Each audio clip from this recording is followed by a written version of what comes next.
इस संशोधन का प्रक्रिया, क्योंकि पता है आगे चल करके हालात बदलेंगे, नया नया इंसिडेंट आएगा, नई नई घटनाएं आएंगी, तो हमें बदलना पड़ेगा। एकदम क्लियर। तो उसी तरह से 1955 में जो कमेटी बनी थी इसको लिखने के लिए, नागरिकता जो कानून बना रही थी, तो ये समझकर ये जान रहे थे कि आगे चल के और भी कुछ हमें परिवर्तन देखने को मिलेगा। समझना है ना बात? जब नया नया केस आएगा, नया नया घटनाएं मिलेगी, तो फिर हमें अमेंडमेंट करने का आवश्यकता पड़ेगी। एकदम क्लियर।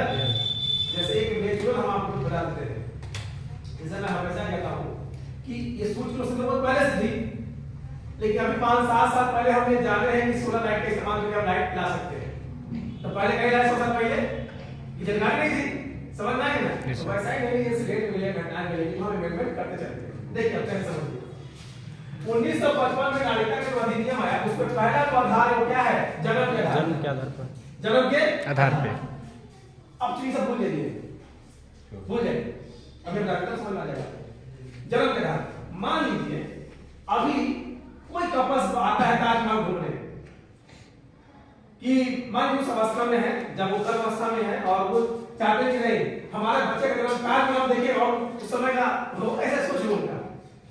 अब वो आते हैं, अब बच्चे का जन्म यहाँ हो जाता है, भारत में इससे नहीं, तो फिर तो हमको देना पड़ता नहीं, तो फिर तो हो गया। अब किसी को नागरिकता लेना है, अब अपने बच्चे को नागरिकता जाता है, तो उस समय भाग आ जाए बच्चे के जन्म समय कहा क्या है? हाँ वो बच्चे जन्म अरे हॉस्पिटल है क्या? नहीं, समझ में आ रही है? Yes sir. तो फिर तो ये अदालत हो जाता है। Yes sir. समझ में आ रही? Yes sir. खासकर जितने बांग्लादेशी लोग हैं, पाकिस्तान के लोग हैं, वो जल्दी आते हैं समय कि भाई पाकिस्तान का हालत खराब है, बस हालत खराब है, बस बच्चे का हालत खराब ना हो तो बाहर वाले मिल जाए। सही बात है कि नहीं? Yes sir. एक जन्म के आधार पर ये जो लॉजिक है, फिर लेके फल जाएगा, वापस जाएगा। Yes sir. इसलिए देखिए जन्म के आधार पर जब ये रखा गया तो 1950 से लेकर के 1986,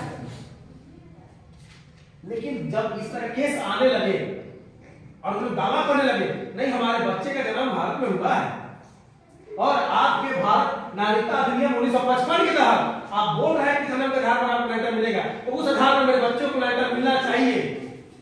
हाँ भैया बात तो सही बोलता है।